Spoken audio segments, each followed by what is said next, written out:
I'm seeing Mirabai's captions show up. So we just got to switch the view. Oh yeah, wait, where am I? I'm not in there either. Wait a second. I better, I oh, see I'm myself, but I don't see. here, fading into view. What?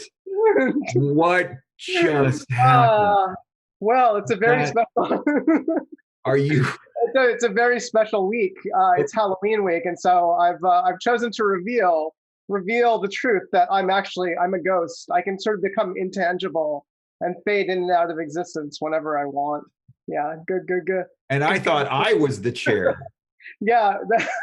Thank you. I stole that joke. Oh, Here that's you a good go one. in That's a chat. good one. Thank you. Yeah, so yeah, I passed away. I actually passed away from COVID almost a year Oh, ago. No, only kidding too aside. No, soon. too soon, way too Too soon. soon. Take it from Uh, us too soon. but I enjoy being a ghost. I can still do everything that normal people do because nobody's going outside or anything. So I just sit here in a bedroom and continue to pretend that I'm alive. Yeah. Ghosts have extra powers, in fact. Yeah, exactly. It's better in a lot of ways. All right, so but whether we're ghosts or not, let's get to business and talk about the news. Yeah, Yes. Hi, our hi, Naomi. Hi, Logan. Hi, Mirabai. Hi, hi, everybody. Good to This see is our you. first broadcast in the post Robert Yang era. Yeah, now at the helm we've got Logan Clare. Thank you so much, Logan, and please everybody out there, like give Logan your support and Yeah. love. Our first link comes to us courtesy of Jesse Fuchs, a longtime adjunct at the Game Center. And this is an article about diplomacy. It's actually in it's in foreignpolicy.com, right? It's like a pretty serious politics publication, and it's all about how diplomacy is kind of the training ground. You know, as Lego is to architects and programmers, diplomacy is to politicos. What do you think, Frank? You've played Okay, diplomacy. like most articles, right? This person's extrapolating from an anecdote Right. to make a larger point about. So I think I didn't read the entire article, but it's about a friend of his that he grew up playing diplomacy with, who's Right. now They play diplomacy part of together. the Trump White House staff. Right. And so that's a kind of an interesting thing. I'm not sure how widespread diplomacy is among all of in Beltway insiders, but it Maybe definitely is. of a certain generation. Like he's talking about this guy. He's like a old school William F. Buckley conservative, right? Who Mhm. somehow has decided, like, all right, even though I'm a conservative, the old school, I'll hang out with this Trump administration for power. You know, and I guess that's an Right. old school conservative thing to do too. I guess I can believe that of a certain generation of people who, when they were kids, they kind of knew, oh yeah, I'm interested in this kind of stuff. The same type of people who do like Model UN or Junior Statesman of America. Like I could see the board game of choice being something like diplomacy, or maybe something even more cutthroat, like who can cheat better at Monopoly as a Monopoly metagame. Yeah. I mean, there used to be this tradition of poker as the litmus test of a certain set of logical and social skills that you would want in any politician.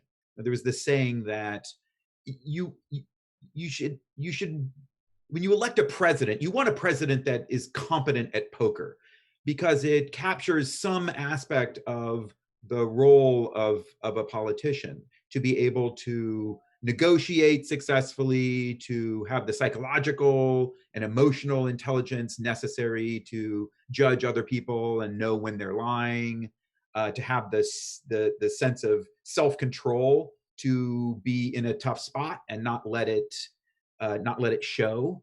That the kind of steely resolve to be courageous in uncertain and scary times.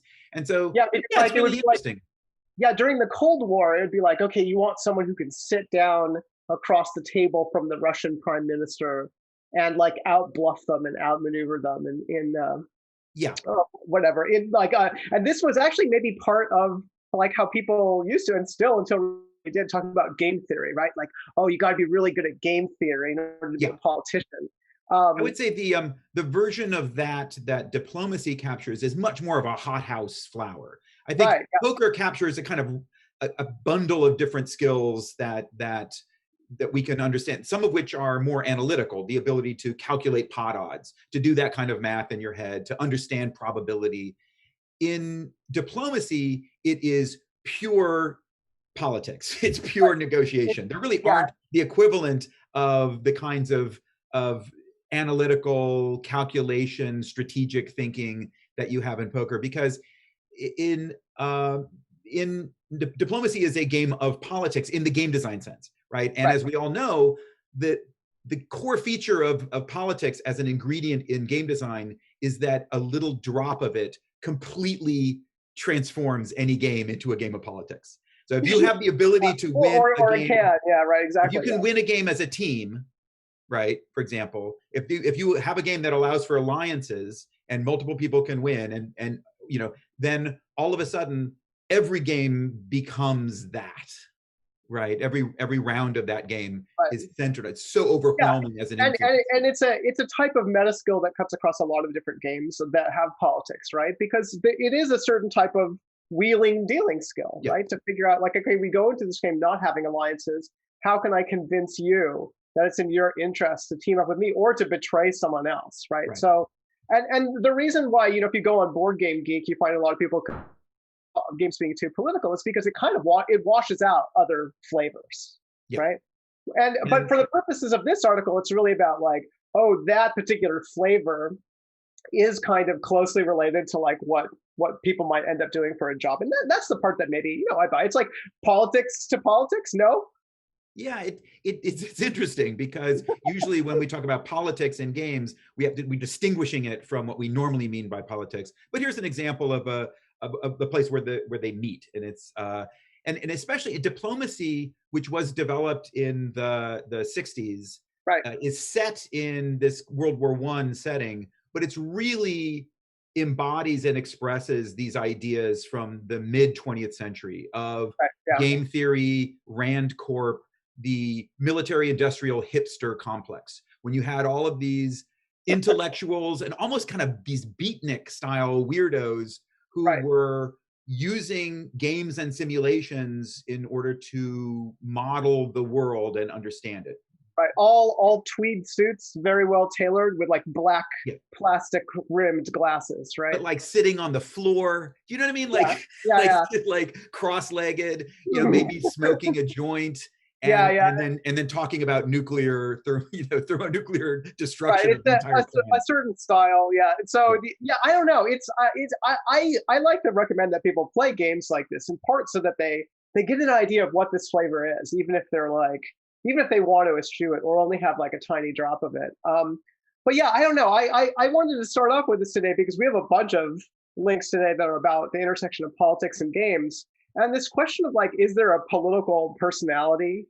Like, I think it's coming up a lot recently, right? Like, and is this like when I mentioned like junior statesmen of America, I should be clear. Like, I was in that organization in high school, but I was in there because the political high school students drafted me to like run their newspaper, and they were like, oh, this is our ticket to power, as we have like a really good newspaper with like good Mhm. graphic design. And yeah, and so it was very weird, like watching all these people do the wheeling and dealing and like actually backstabbing each other, right? Like at the high school club level. It was a Yeah. little bit like that movie Election with like Reese Witherspoon and Matthew Broderick, if any of you are familiar with that. But yeah, do these and some of these people go on to be in politics, right? And I don't know It, yeah, so it's yeah, I don't there's a know. reason. There's a reason that we find this stuff disturbing, right?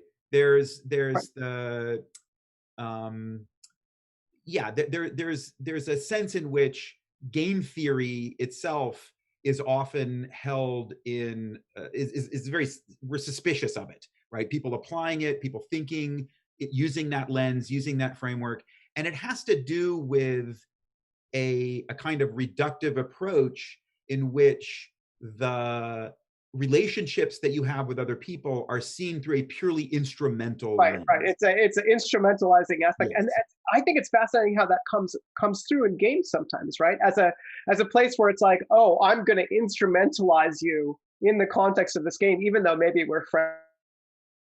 And then the sort of politics to politics bleed over is like, oh, well, maybe some people really like that so much in a game that they do it in the real world. And this is one where I'm usually skeptical of that, right? I'm like, oh yeah, whatever, that doesn't pertain. But I don't know about this one. It's not easy to know how to think about this stuff, because you do want someone who's representing you in negotiation with other people Sure.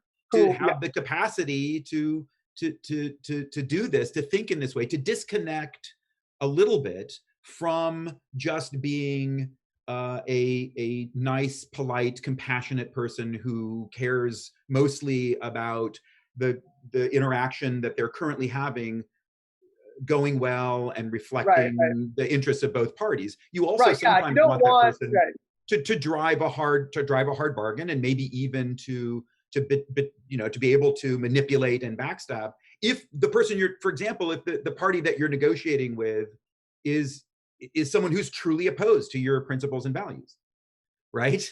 So right, it yeah, is actually, it's not it's not an easy thing to resolve this tension. And so we right, have games in which we're able to do it for its own sake and enjoy it and explore that tension and explore that territory. And then we have the cases where we're sort of applying that to the real world, and that's where it gets messy. yeah. It's fascinating to me because maybe it's the closest thing we have to some weird Ender's Game scenario, right? Where we like find these students in high school settings where we have them do simulated versions of this stuff to see if they're good at this, and then Yeah. like at the college level at least, people are plucked from these types of organizations to like come and do political things, right? We're invited to apply to be a page or something like Yeah. that. Yeah. So I So don't know. we had this New Yorker simulation, right? That they're using a similar kind of approach to game out the election. They had different people representing different Right, parties, and then they were going to do a simulation. This was the famous event at which Jeffrey Toobin right. um, went on a little Yeah, journey. yeah. Wait. So wait, this one that Radio Lab is talking about here. This is Yeah. an earlier simulation, Oh, so right? this is an earlier one, right? Yeah. Yeah. So this is one they've published a paper about it. This article here, like, it's a good story from Radio Lab. And then at the bottom there's like you can read this report by the Transition Integrity Project. And so they played like a series of, I don't know, like 10 different games. Yeah, Logan's got it up on the screen now.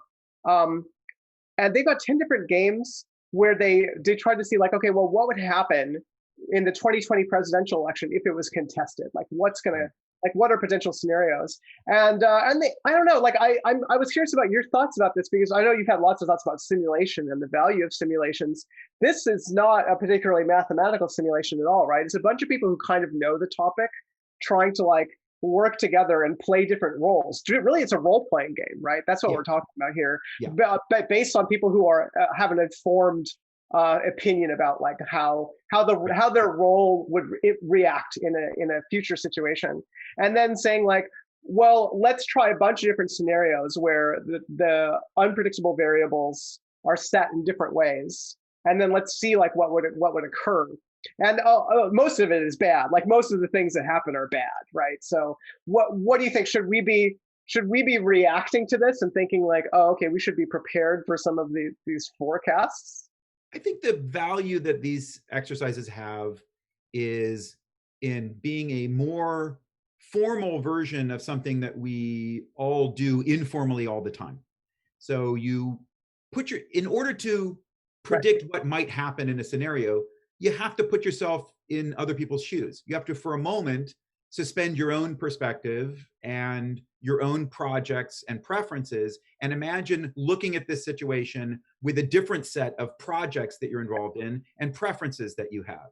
And by doing that, you can then look and think, oh, what would I do in this scenario if my goal was to accomplish these projects and my preferences were like this? So that's what's useful about this exercise. We should all have that as a cognitive skill. It's very hard to do. So by making it into like a thing that we call a simulation and making it a ceremony and doing it in this more formal way, I think it's an exercise for doing that. I don't think it produces an output that we then necessarily need to weigh heavily in our predictions. I think Right. it's more like giving us a useful way to think about the future, imagining what might Right. happen based on these other scenarios. Right. Well, and then of course, what I want to know is like, okay, so you played a bunch of games. What happened in those games? And it doesn't mean that I necessarily think any of those are going to occur, but the outcomes were well. They had like across a bunch of their games, they came to these conclusions. And like Salty Horse is mentioning in the chat, it's like a lot of think tanks can run simulations, but then what does anything ever come of it? And I don't know. I guess the warnings that the simulations are producing are stuff that I had already heard about, or people talking about trying to anticipate. Like, we're not going to know who won the election or who officially won the election, maybe for weeks or months after November 3rd. And this could cause all sorts of problems. And that's kind of the upshot, right? Yeah. And yeah, This is I, a this is a thing that's often done in military contexts. right. So I do think that it does have a practical application in that world, and we are maybe a little bit suspicious of it because it comes out of that Mhm. scene. Maybe we're right to be a little suspicious of it.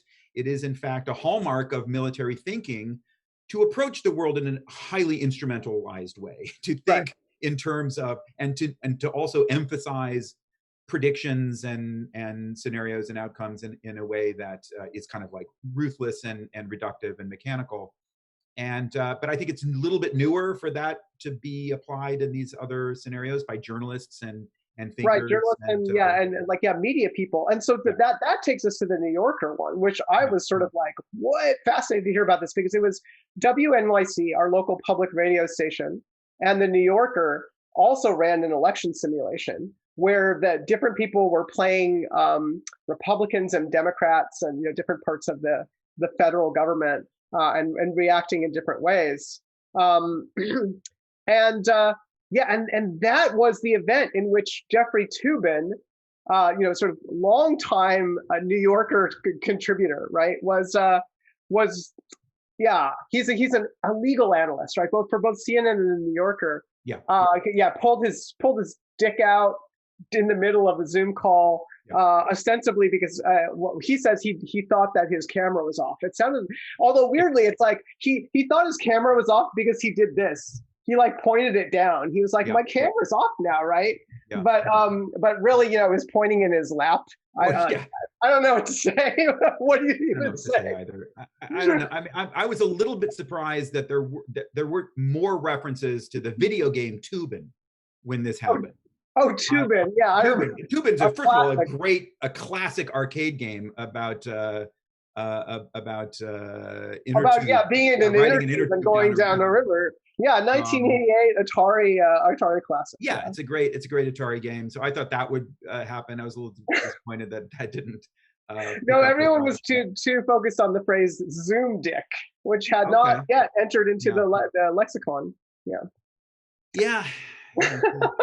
but Wow. but but this is interesting, right? The fact that they were all engaged in yet another one of these simulations. I guess this is people's reaction to total uncertainty, right? To be like, I'm part of the media class who paid to think about what's going to happen and like what's happening right now. And I don't know, we're approaching one of these weird nexuses of uncertainty beyond which our powers of foresight cannot see. It's only darkness after that, right? It's like a great convergence. And then and so all of these people are like, well, how the heck can we even figure out what's going on? And they turn to games, right? Yeah, it's interesting. Games have always had this relationship to the idea of predicting the future. right. The roots of games are in divination. They have this kind of religious, they've always had this religious aura, like fate, destiny. When you roll dice, you are asking the world and you're asking God, what happens next? Am I lucky? Do you like me? Am I a good person? And then on the other hand, when we play chess, we're calculating what's going to happen. If I go here, then this happens. If I go here, then this happens.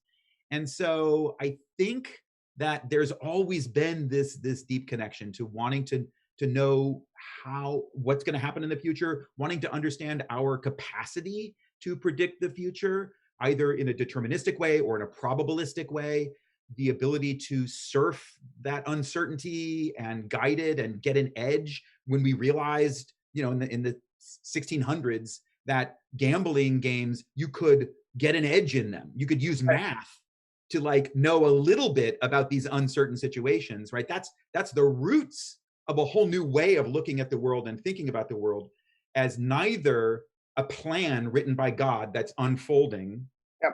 or total randomness that no one can understand Yeah, or just predict, pure chaos, right? but Yeah. rather this in between, right? So games have always struggled with this, and it's going to take us another few centuries before Right. we know where it goes. But there are people like Philip Tetlock, who wrote the great book Super Forecasting. He's one of the smartest people in the world in terms of thinking about what is possible for us to predict. How good can you get about predicting the future? Tetlock is currently using Civilization as a base for as a place for doing testing in prediction and people developing their skills about prediction. So it's really cool.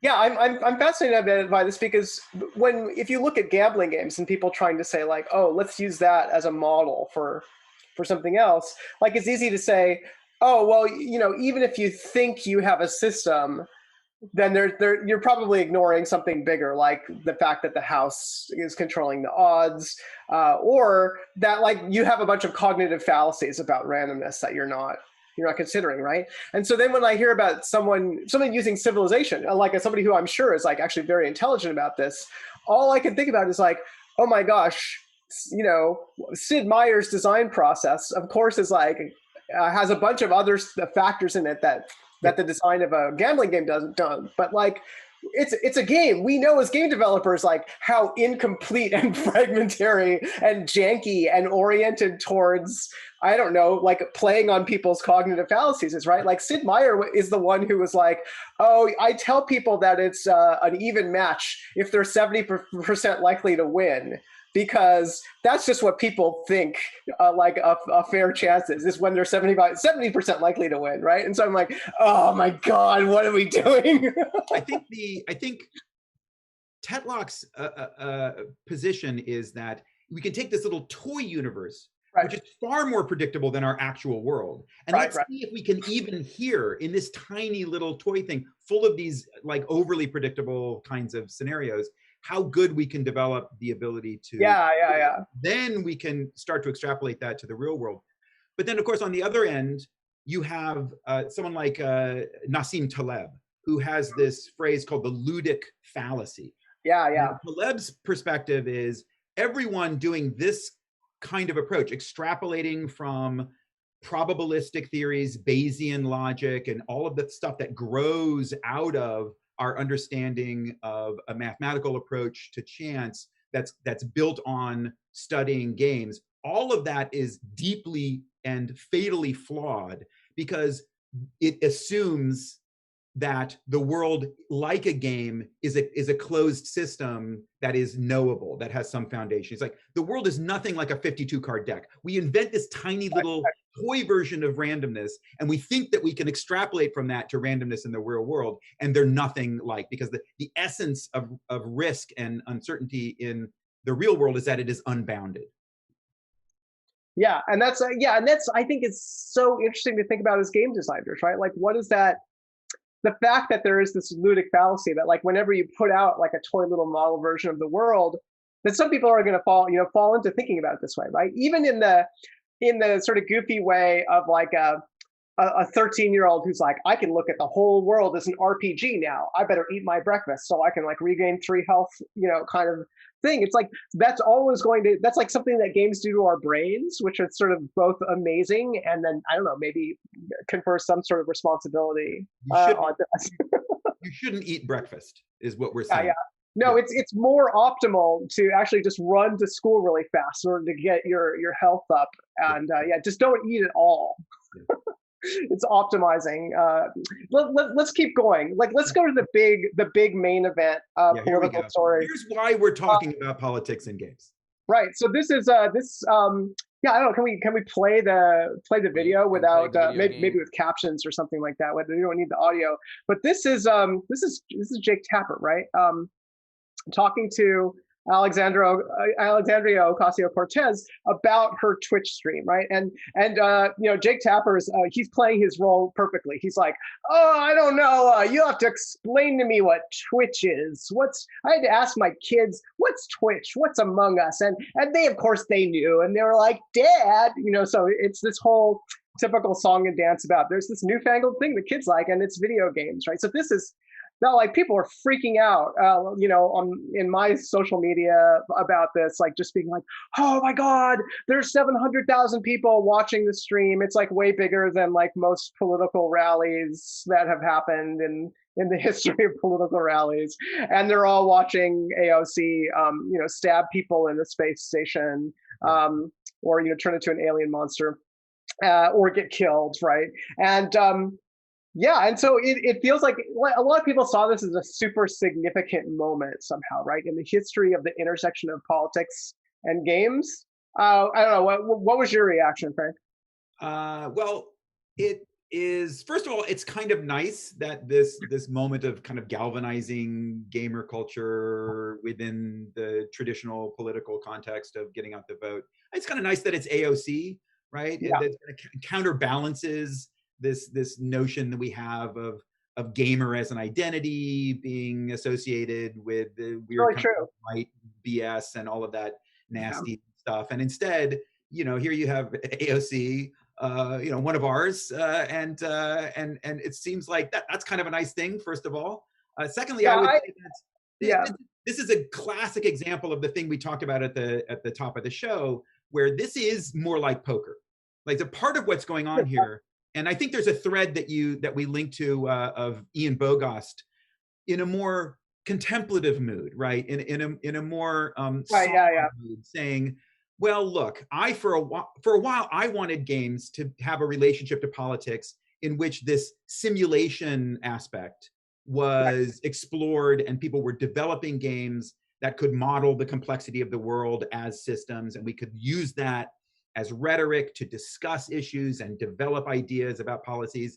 And here we see something much simpler, which is just that it's pop culture, right? And it's like, so that's kind of sad. But I think what Bogost is missing, and I love Ian Bogost, he's one of the smartest people on the planet, and a truly a great thinker about games. But I think what he's missing here is that it's not just that Among Us is pop culture. Among Us is something like poker, which is both fun, silly game and a context, a ceremonial interaction with other people in which you demonstrate certain skills, your ability to pay attention to other people and judge their actions, your ability to lie successfully, your ability to sniff out lies when other people are lying to you. Right. Yeah. You have to outfox the opposition and understand that there are people who don't have your interests pretending to have your interests, right? Yeah. It's like, yes. And so this goes back to this debate I've always had with Ian Bogost,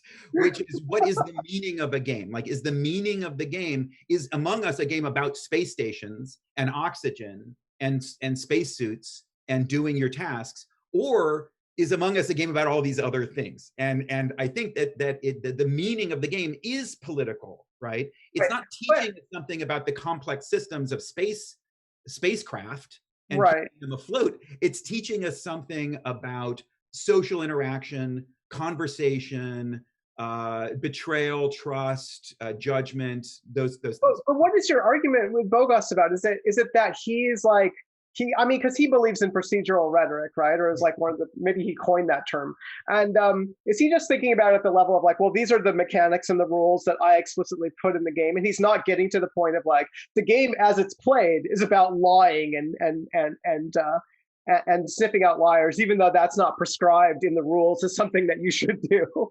Yeah, I mean, I don't want to put him on a simplistic or reductive position.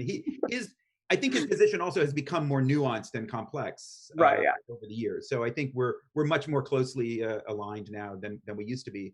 But in general, yeah, it's about my enthusiasm for excavating meaning out of games that isn't the meaning that they transmit on a surface level because of their topic or their theme, their explicit representational elements. Yeah, no, that makes a lot of sense. And I think that there's something that maybe we haven't even quite figured out yet about games' relationship to their surface level, right? Like there's always, I don't know, like I always sniff out some slightly ironic relationship to the surface qualities of a game in that how it's played is so frequently like a little bit opposite or a little bit at like a right angle to like things as they are presented. And maybe that's because people are playing them, and to play with something like has a little bit of that quality in it. But But it yeah, did make so I it yeah, made me like AOC. Like it worked on me. Like I liked AOC oh, there you already go. fine, but the thing she said about Ilhan, I think she was playing Will Ilhan Omar, and Yeah. and they were playing. I think in this article it quotes her as during the game. So Hmm. she's the villain, right? She's the secret villain. Right. In like one of the early rounds. Yeah. And I think it quotes her like throwing Ilhan under the bus, saying, "Well, maybe it's Yeah. Yeah. Ilhan because not a lot of people have been killed, and she's a newbie like I am. So Yeah. It's maybe like, why she doesn't don't know you how to tell suspect people." Ilhan? It's like, Ilhan, it's probably her. No, and I don't know. It's so good on multiple levels, right? Because it's actually a power move to be like, no, get my friend. Like I brought this person to the yeah, game, yeah, and like I actually think it's her, right? And yeah, so there's many layers of that. Like it's familiar to anybody who's played Werewolf yeah. or Secret Hitler or any number of games like that, right? This casting of doubt and suspicion.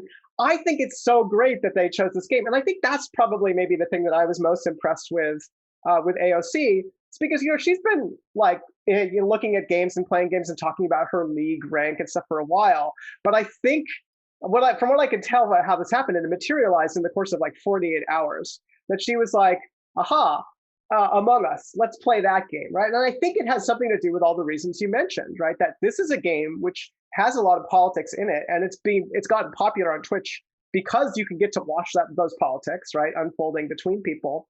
And I think that it's an opportunity, and I think she is the host here, right? She chose the game, and she just said, "Hey, who wants to come stream with me?" And then a bunch of celebrity streamers like Pokimane and people like showed up. Yeah, Disguised So, Toast, yeah, Hassan, you know, right. yeah, And I think that's brilliant, right? Because it means that they are all asking to play with her, the new kid on the block. It's yeah. yeah, I think it's a power move. So I'm chuffed, of course, that it's AOC. You know, I agree with most of her politics, and she's from New York, and she's playing this game, which is like a very, I don't know. I think of this type of like social deduction game that's like very much at the bridge between digital and non-digital play as Yeah. being like very game century kind of game. So I'm just like, yeah, New York.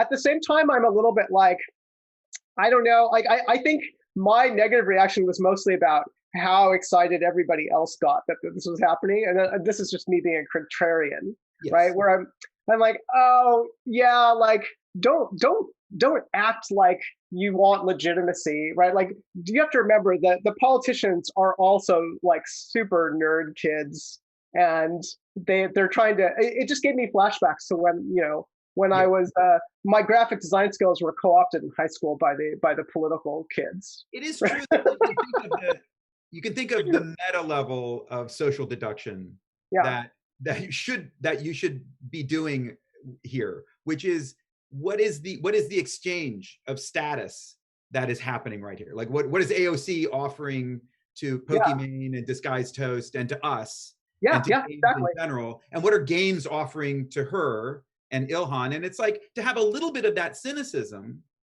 at the level of the real world, to like carry over the kind of the light touch in which we interpret the actions of other people inside of a game like this, and to also be able to apply it outside of the game and understand, okay, well, what actually is happening, and to have that little bit of like, doesn't mean that you're a nihilist or a total cynic, Right, of but it course. means that you keep that sense of like, a little bit of nice friendly Right, like okay, yeah. What are we getting out of it, right? I yeah, don't know. I think I'm so used to people within games desperately scrabbling for shreds of legitimacy, right? Like not everybody, but some people being like, oh my gosh, like someone in politics or music or movies yeah, paying attention to us. yeah, We thought Brad we were the Pitt, nerd kids. Peggle. Right, right. And so I don't know. Like my initial reaction was like, oh, we can be skeptical of this because AOC doesn't just represent herself and her own politics, right? She represents like a giant wave of people across the political spectrum. And of course, like Mitch McConnell is not going to do this, or he's going to be really bad at streaming. But a bunch of other people who, yeah, there are going to be plenty of right-leaning people yeah, who are really that's good right. at this stuff, and yeah, and it's yeah, Yeah, right. What I'm worried about is actually that there are plenty of streamers or other people in the gaming community out there who will be easily taken in by somebody who's way more cynical than AOC, right? Like way more. Um, I don't know. Yeah, like not using things even more instrumentally, right? Like the AOC, like their big message was like, oh, we want to do voter mobilization, and we're yeah. gonna like just talk about healthcare and stuff and like what's going on to try and educate people on stream. And there are so many worse things that could happen at this intersection of like, hey, political legitimacy, games people, let's get excited. Ian Yeah, Bogost anyway.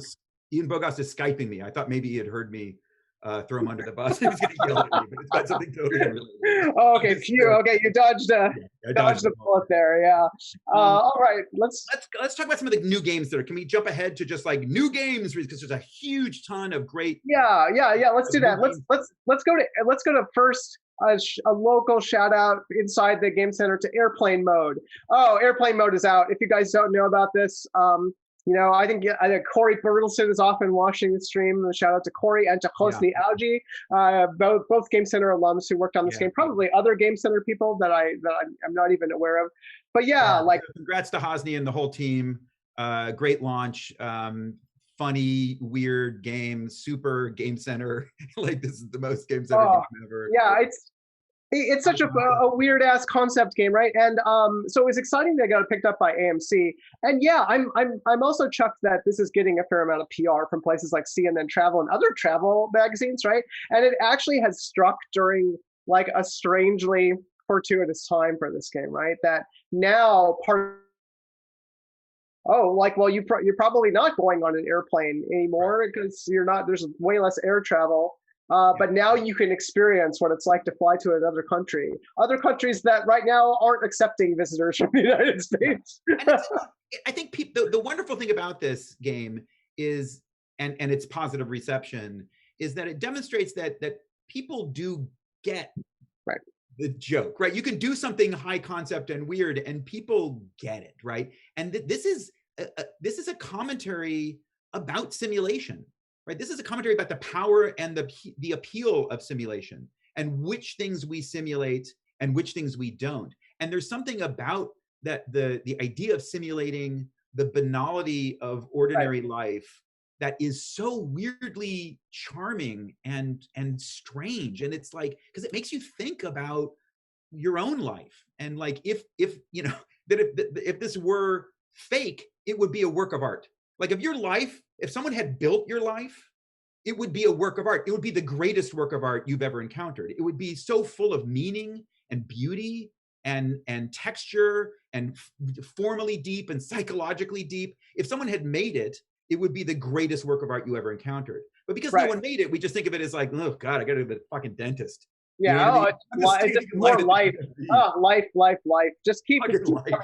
But I just love it. I just think there's something so sweet and uncertain, and it's not like it's saying something out loud that's really obvious and clear. It's saying something very subtle and funny and strange, and people. Yeah, and it's a sort of loving. Yeah, all the loving detail. I think it's like what always really stands out to me about this game. Yeah, and I'm really happy. Like I looked at the Steam reviews, right, and they're not taking the game to task for its concept, right, which is sort of like what I don't know, like our cynical anxiety might lead us to believe, oh, people are going to be like, boo, you don't do anything in this game, right? But no, actually, people get the idea of the game. I think more than they might task for the memory leak. Right. Yeah. So they had a problem with the memory leak. They're like, I think it's fixed now. I think it's now. So that's good. So it's done. Yeah. So get the game now. Get the game. You can. The time to get the game. And then also a lot of them are like, I want even more of this, right? They're like, I want to be able to like walk up and down the whole plane. I think you can go to the bathroom in this. So Salty Horse is asking, how do you simulate needing to pee? Well, you just you drink a lot of water before you play the game, and then you have to go to the bathroom. then you go to the bathroom in the game, and then you realize it hasn't actually relieved your physical actual need to pee. And so it gets really complicated. It's many layers of meaning. There's a skull by your toilet. Oh, Yeah. Right. Halloween. Right. Right. So And these are the great releases. It's a huge. absolutely. Although I do want to mention just a little shout out. One thing that gets mentioned in all these articles is that there's a crying baby not guaranteed on every flight is one of the taglines, and Yeah. one of the crying babies is played by my daughter in her second voiceover debut in games after last year's Karina Pop Karina Pop no quarter game. All right, so let's go on to another game. A lot of the game suggestions this week come from current game maven at the Game Center, Bennett Foddy, who recommended we check out Promisa. Promisa described as like a Tarkovsky-esque video game. I don't know. Yeah, like Tarkovsky. yeah. I'm not. I was kind of wondering what exactly was Tarkovsky like about this game. I guess we'll have to check it out to see.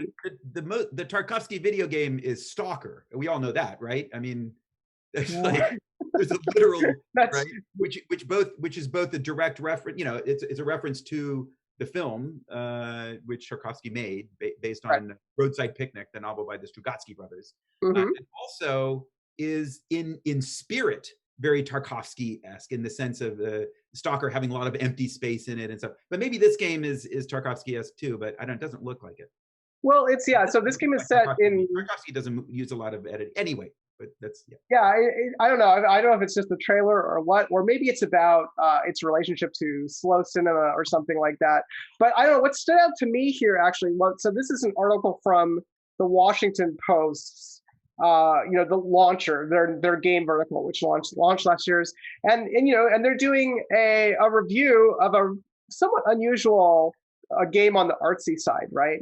And and they're the ones who are drawing the comparison to Tarkovsky, and the author, who I think is a New York local, Chris Bird, is saying, hey, like, is this a video game or is it interactive art? Because it's mostly walking around. And then he basically says right in the headline, he's like, why not both? Who cares, right? Like, you should check this out.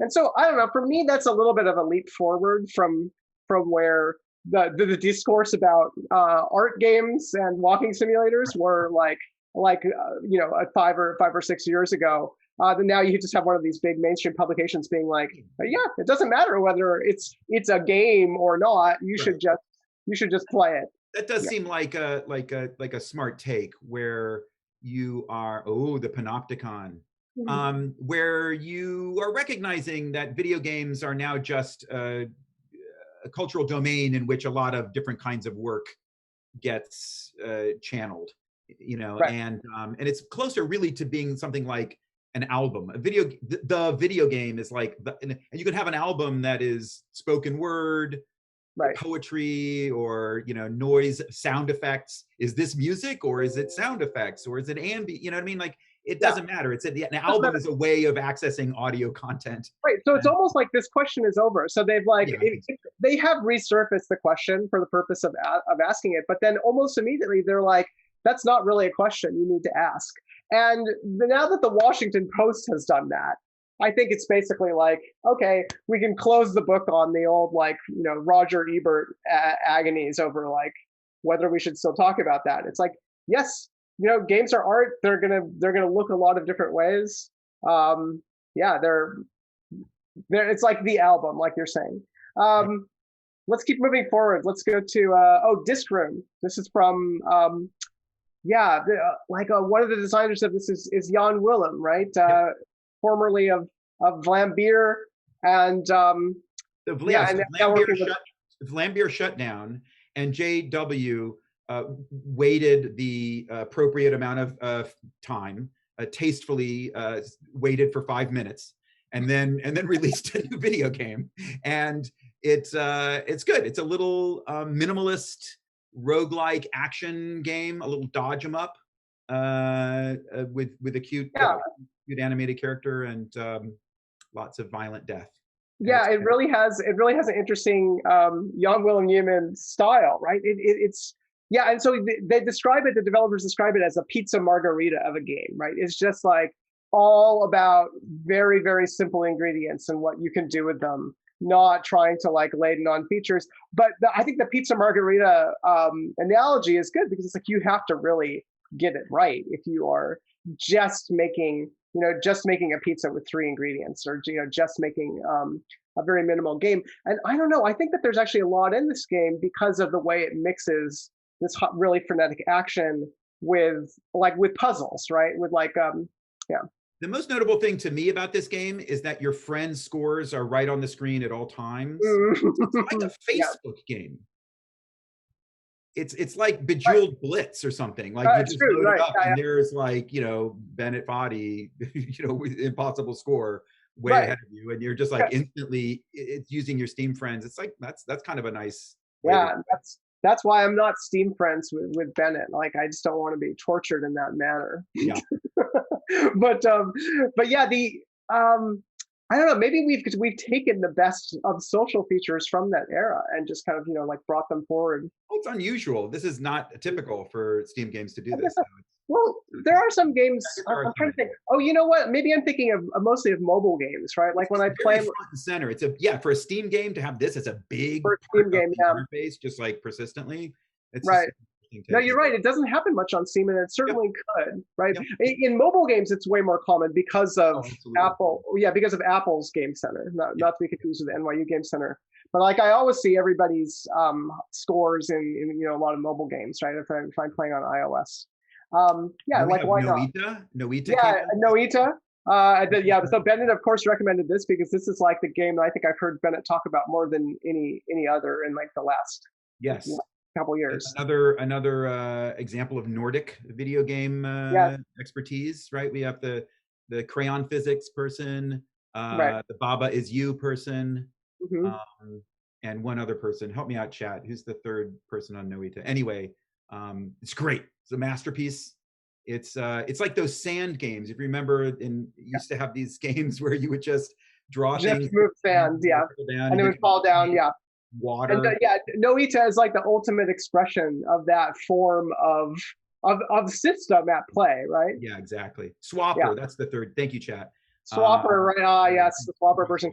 So yeah, there is a Swapper flavor in here. I have waited. I have tried like really hard to resist. I decided I would play this game when it came out of early access okay. because I'm doing that now, right? I'm saying like, okay, some games I want to save, and some games I want to try early because it's such a different flavor now, right? Have you waited on any I games? have not waited on Noita. I've Not on Noita, yeah, yeah. and I can tell you it's great. It really is. I think this is potentially like a genre-defining game, really kind of introducing a new way of thinking about how to simulate little fictional Yeah, world, pixel level physics. less chunky, and I think it's very promising and just a lot of fun. Yeah, absolutely. So yeah, check that out if you haven't already. Um, Yeah, Can we talk about the Indiecade yeah, winner? We have a bunch of Game Center folks to shout out. yeah. So The Indiecade nominees for Indiecade. Indiecade happened over the last week, basically, right? And so, like a lot of festivals, it's totally online now. Um, and yeah, and so this was suggested by Aaron Friedman, one of the faculty at the Game Center, and he said like, oh, it sort of struck him as strange that yeah, like Indiecade now it's a week long online event, and it feels different. And so of course it feels different because we're not seeing each other in person. But like, what kind of effects does that have? Is it a little bit more insular? I think he was wondering.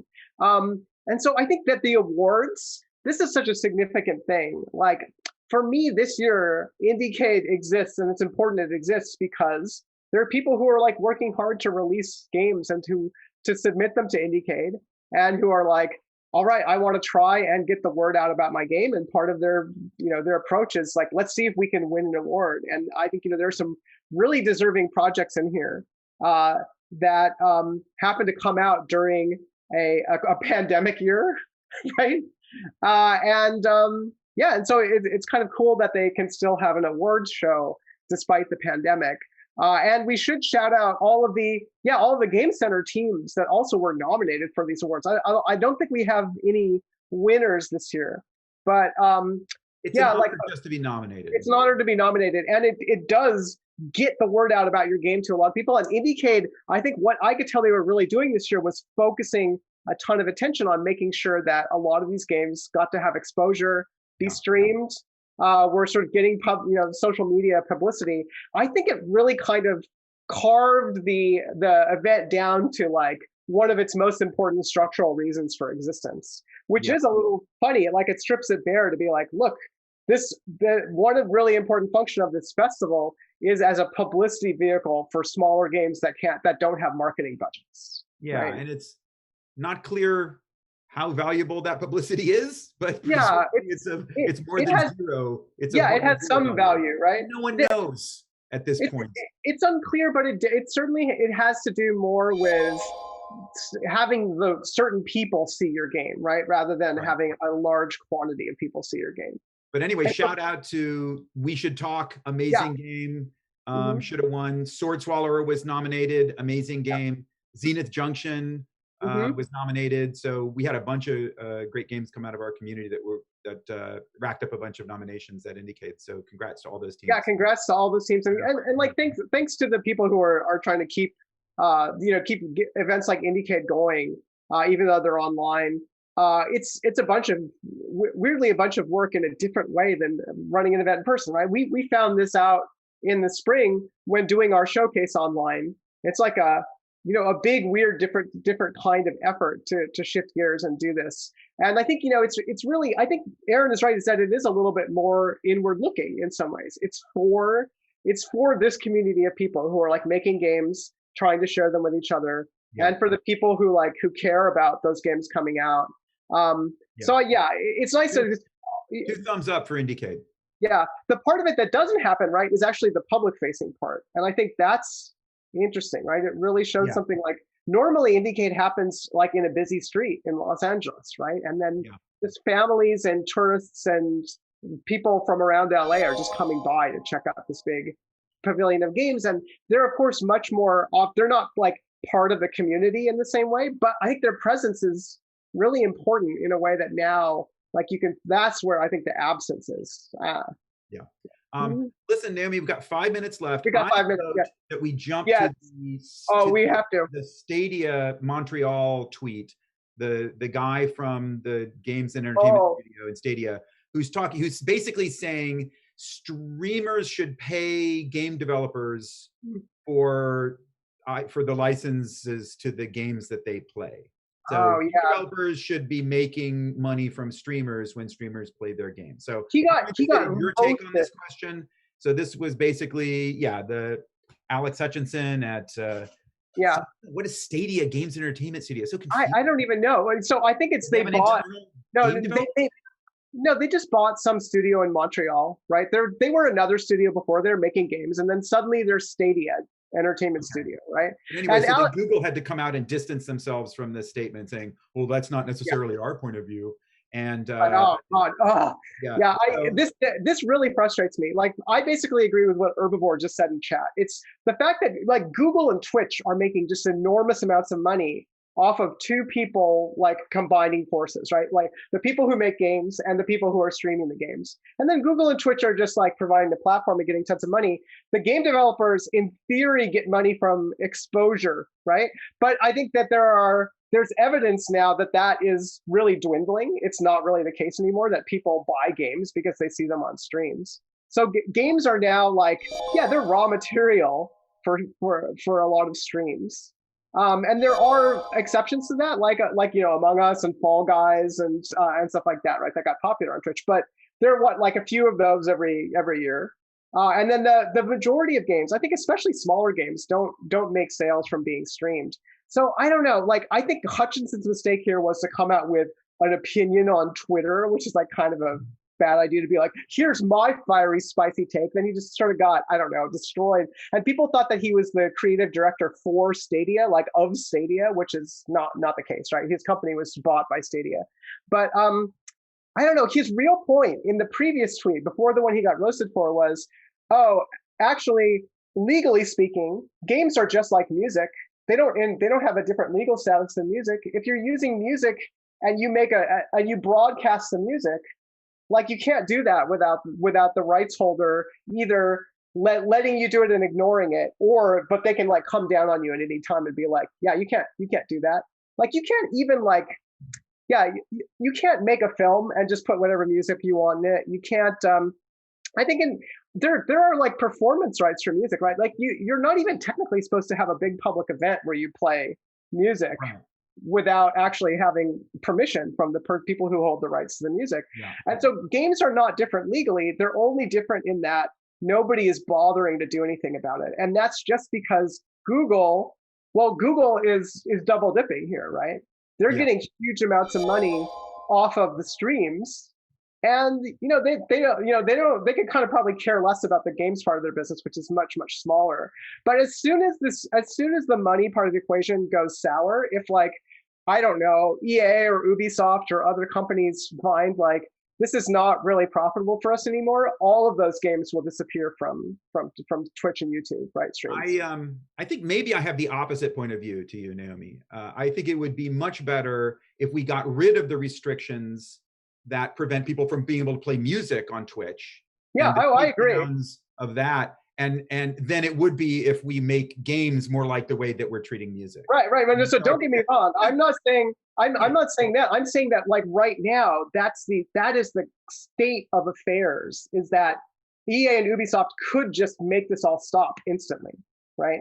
And they're intuitively it makes it makes a difference if you picture yourself or your friends and the games that you made being played and maybe having the ability to tell someone that they need to pay you, versus if you imagine ZeniMax or Nintendo or EA or Take-Two, Game Center sponsor Take-Two, like them having the power to control who does and doesn't play their games and is able to stream them. I just don't think we want that. I think we'd rather have. I don't think we really want that, but there is something weird about it, right? Like I think there's much more wide agreement that like if you take someone's artwork and you put it on your webpage and you're like, here's my new show, and like it's all artwork that's stolen from some illustrator, everyone knows that that's not okay, right? But weirdly, and the argument about games is usually like, oh, well, I'm not really using what you made. I'm doing my own thing with it. Yeah. Right. And that is a little bit, which is an argument that has a certain amount of it does have some, it has some, the transformative work. Right. But I don't know. I think it's tricky. It's trickier than that. Right. Like what involvement should, if I make a game, what involvement should I have in how it's performed? Right. And personally, I feel like I don't care, right? Like I don't want to make money off of people performing my games. Is a game a composition, or is a game an instrument, right? Is a game something like Beethoven's Fifth Symphony, or is a game something like a violin?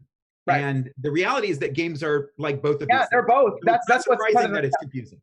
Yeah, and so people are confused about it. I don't think that there's like a simple answer to this. I don't even think it's what Herbivore is saying, like replace copyright with a universal basic income. I don't care. Like we could be post-capitalism, and I think people would still have like a moral right to determine the disposition of their creative work, right? It's not just there for anybody to do whatever they want with, right? Like I should be able to make some decisions about it.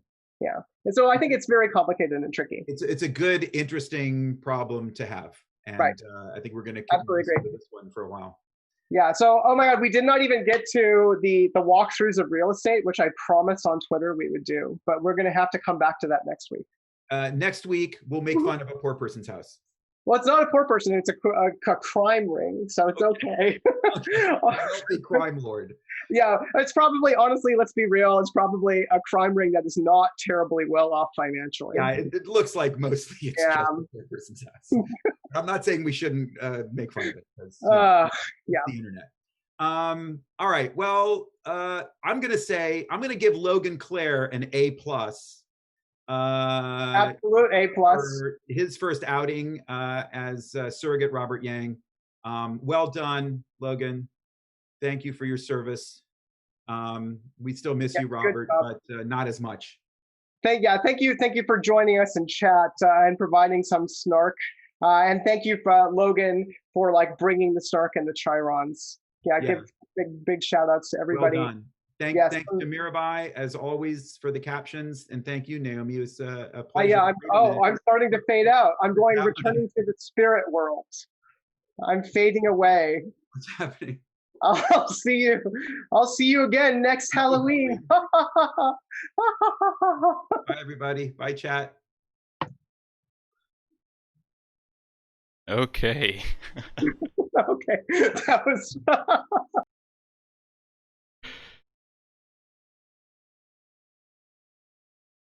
I gotta do my outro real quick. I still hear Naomi and Frank in my ear. If you don't mind, give me a second. Thank you so much for tuning into the Discourse. Once again, your news hosts have been Naomi Clark and Frank Lance. I was your behind-the-scenes operator, Logan Clare. Graphics are by Winnie Song, and captioning was by Mirabai Knight of Stenonite Cart Services.